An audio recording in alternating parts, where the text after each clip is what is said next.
이 숫자를 좀 소개를 해드려야 되겠네. 23% 그리고 15%. 이게 이번 달 코스닥과 코스피의 하락폭입니다. 뭐 중국, 상하이 지수 같은 주요국 증시와 비교해도 하락폭이 가장 큽니다.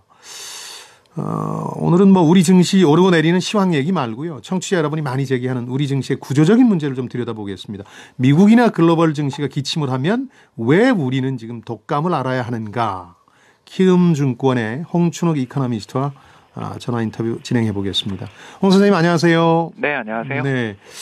뭐 정부에서는 계속해서 이제 펀더멘탈 우리 경제 기초 여건이 괜찮다 이런 얘기를 했는데 이것 때문에 이제 안심이 되지는 않고 있는데 그래도 이제 굳이 기초 체력이라는 걸 점수로 따져본다면 뭐 어느 정도 주시겠어요? 100점 만점인 나라가 있겠습니까만 뭐 그렇죠. 그렇게 가정해봐도 예. B학점 80점대는 들 수 있는 기초 체력입니다. 예. 1월에서 8월 사이 우리나라 무역 수지 그리고 경상 수지 흑자 규모가 거의 500억 불 정도. 예. 경상 수지가 1, 8월 대단한데. 470억 불 흑자 났고 네. 상품 수지는 800억 불 정도 흑자가 났어요. 80개월 가까이 또 계속 흑자 기록하는 거니까요. 예, 뭐 흑자 규모가 너무 커서 문제죠. 솔직히 이건 이렇게 되면 예. 경제 좀 불균형. 다시 말해서 해외에서 벌어들이는 것보다 예.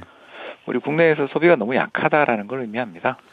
그래서 이거는 좀 건전하다고 봐야 될지 아니면 국내 내수가 너무 부진하다고 봐야 될지. 네. 그러나 어쨌든 이제 예전에 우리가 경험한 외화 유동성 위기라든가 이런 걸 경험할 가능성은 지극히 낮다는 건데 왜 이렇게 출렁거리는 그것도 뭐 심지어 위기를 다 예상했던 아르헨티나보다 증시가 더 빠진다 이런 얘기 나오는데 구조적으로 무슨 문제가 있는 겁니까? 두 가지 문제가 있죠. 예. 일단 첫 번째 한국 주식시장의 외국인 비중이 너무 높습니다. 36% 정도 되니까. 예. 그리고 더군다나 여기에 이제 국민연금이나 예. 대주주 지분 이런 것들은 잘 매매 안 되잖아요. 그렇죠. 예. 그 보면 주식시장에 사실 거래가 되는 물량은 많이 잡아봐야 70% 정도라면 그 절반을 외국인이 들고 있다. 더 나가서 외국인 투자자들은 또 대형 우량주 좋아하니까 예. 삼성전자, 소수의 SK 종목에 같은 집중하고 예. 종목은 사실 대주주보다 지분율이 더 높다 이렇게 보시면 되고요. 두 번째는 예. 우리나라가 전 세계에서 중국과 함께 GDP에서 수출 비중이 가장 높은 나라입니다. 지금 뭐 싱가포르나 이런 홍콩 같은 교육 그 중개무역하는 나라를 제외하고 보면 우리나라 전체 GDP에서 수출 비중이 한 45% 정도 됩니다. 네. 이러다 보니까 경제가 네. 자전거 경제가 되는 거죠.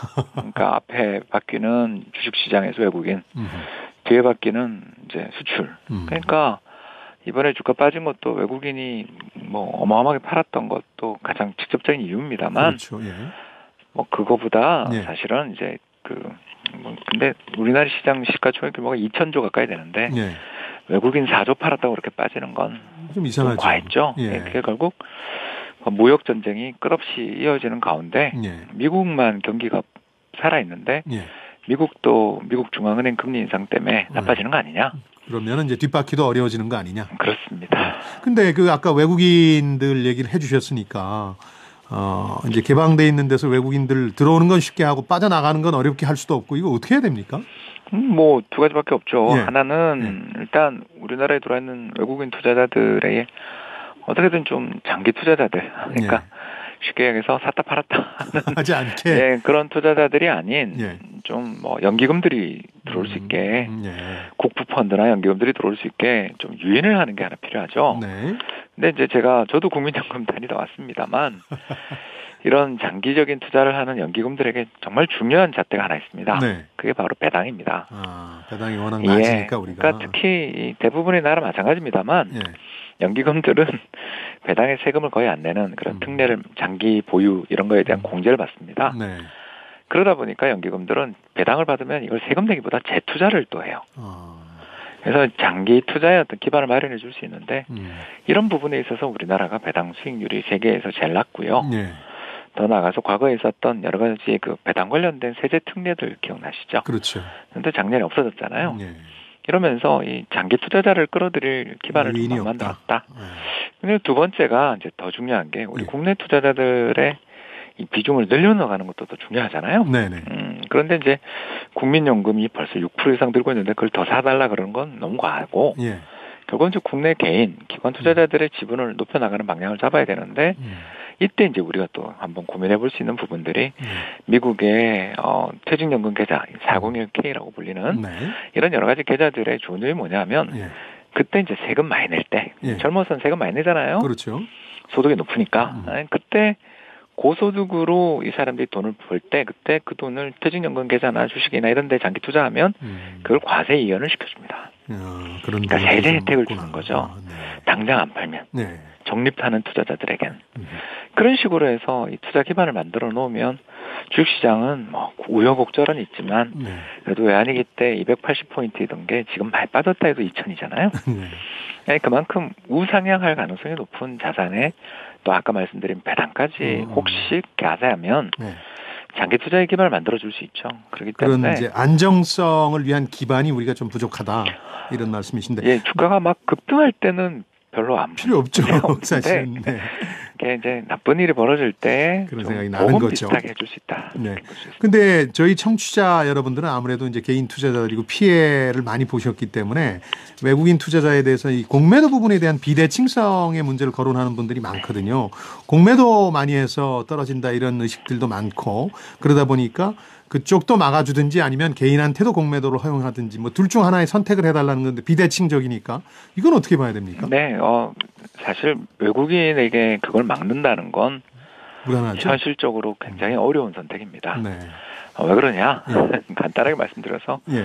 우리나라 시장에 외국인들이 36%다 이렇게 많이 들어있다 말씀드렸잖아요. 그렇죠. 근데 이제 그 사람들한테 갑자기 다른 나라에서 선진국 다른 시장에다 허용하는 공매도를 금지한다. 그럼 다 빠져나갈 수 있는 거군요. 예, 그러면 또 이제 더 문제가 생길 수 있겠죠. 네. 이제 그렇기 때문에 결국은 이제 개인 투자자들한테 공매도 허용으로 가는 게 맞다. 저도 이렇게 봅니다만 그래요. 이제 문제가 우리나라 헤지펀드라고요. 공매도를 허용한 우리 국내 헤지펀드들이 있는 거 아시죠? 그렇죠. 그러면 이제 헤지펀드들이 공매도를 허용했으니까 수익률이 좋아야 될 것 같잖아요. 근데 아시는 것처럼 물론 몇몇 아주 두드러진 훌륭한 펀드도 있습니다만 대부분 올해 손실을 본 경우가 더 많더라라는 거죠. 그만큼 공매도로 돈 벌기 어렵습니다. 그런데 이제 그걸 개인들한테 허용을 하려면 이 조건을 좀 엄격하게 해야. 왜냐하면 지금도 어제 그 신용융자나 이런 걸 통해서 주식 샀던 분들이 반대 매매를 1,000억 원 이상, 1,000억 원 어제 이상에서 기록했다라는 뉴스 보셨잖아요. 그죠? 네. 얼마나 고통스럽겠습니까? 그렇죠. 그런 귀한 어떤 돈들을 모은 이 그 종잣돈을 이렇게 잃어버리는 위험들을 막기 위해서는 뭔가 제도적인 좀 완비가 필요하기 때문에 허용은 되겠지만 아마 조건들은 그래도 꽤 엄격하게 도입되지 않겠나 생각합니다. 그렇죠. 공매도 풀린다고 돈 버는 게 아니라 이제 이게 오히려 또 다른 비극이 될 수 있으니까 상당히 조심스럽긴 한데 결국 이제 안정화될 기반이 우리한테 조금 부족하다 이런 이제 지적들을 해주셨는데 오늘 왜 우리만 이렇게 독감을 알아야 되는지에 대해서 수출 중심이고 소수 대기업 중심이고 또 안정화의 기반이 약해서 그렇다 이런 말씀을 들었습니다. 홍춘욱 이카노미스트였습니다. 오늘 말씀 고맙습니다. 네, 감사합니다. 네.